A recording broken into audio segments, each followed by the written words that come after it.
بسم الله الرحمن الرحیم.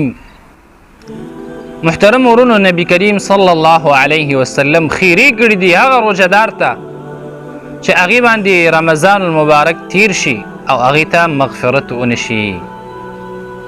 حدیث کې راځي کعب بن عجره رضی الله عنه فرمایي چې نبی کریم صلی الله علیه وسلم وفرمایل چې تاسو منبر راوړئ.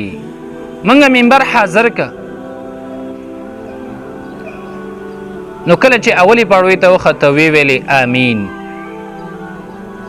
کله چې دویمې پړوي ته وخته بیا یې ویلې آمین، او کله چې درېمې پړوي ته وخته بیا یې ویلې آمین.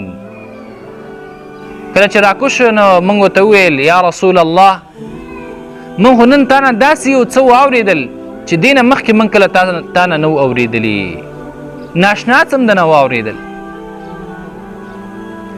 نبی علیه السلام وفرمایل چې ما ته جبریل علیه السلام راغی او کله چې زه اولې پړوي ته وختلم نو هغه راته وفرمایل چې هغه کس دې د الله د رحمت نه لرې شي چې هغه رمضان المبارک راګیر کي او د انسان ته مغفرت ونشي. نو ما وویل آمین. نو ته فکر او سوچ کوه محترمه چې خیرې څوک کوي؟ جبریل علیه السلام چې په ټولو ملائکو کې نږدې ملک دی الله سبحانه وتعالی ته ډیر قریب دی، او ملائکې خو ټول لا یعصون الله ما امرهم ويفعلون ما یؤمرون، هغې خو د الله سبحانه وتعالی ذره نافرماني نه کوي. نو الله سبحانه وتعالی به د هغې دعا څنګه نه قبلوي؟ او آمین به څوک وایي؟ محمد صلی الله علیه وسلم چې د هغې خیرې همیشه قبولی شوي دي، د هغې دعاګانې همیشه قبولی شوي دي. چا باره کې چې خیرې کړي دي هغې الله سبحانه وتعالی تباه او هلاک کړي دي. موږ سره اوس هم وخت شته دی، یو څو شپې پاتې دي، یو څو ورځې پاتې دي،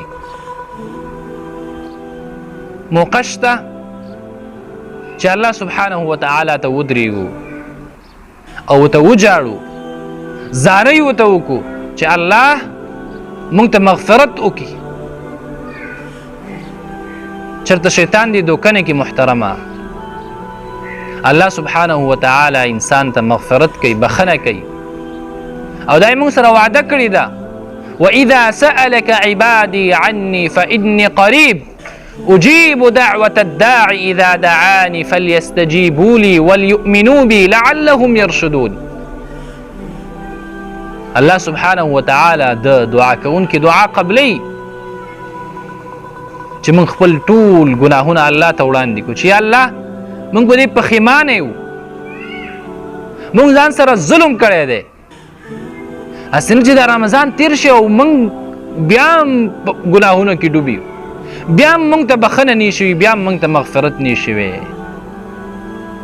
نو محترم ورونو، دا یو څو ورځې شپې پاتې دي، په دې کې یو بل ته دعاګانې وو، ځکه د غایب دعا چې دی الله سبحانه وتعالی ډېره ښه قبلوي.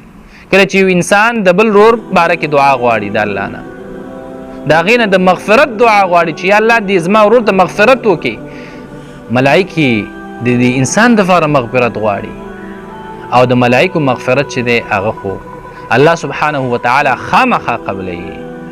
نو الله سبحانه وتعالی دې وکړي چې موږ له توفیق راکړي چې مونږه الله سبحانه وتعالی دعاګانې وغواړو، الله سبحانه وتعالی د الله سبحانه وتعالی ډیر زیات عبادتونه وکړو، او الله سبحانه وتعالی مونږ ته مغفرت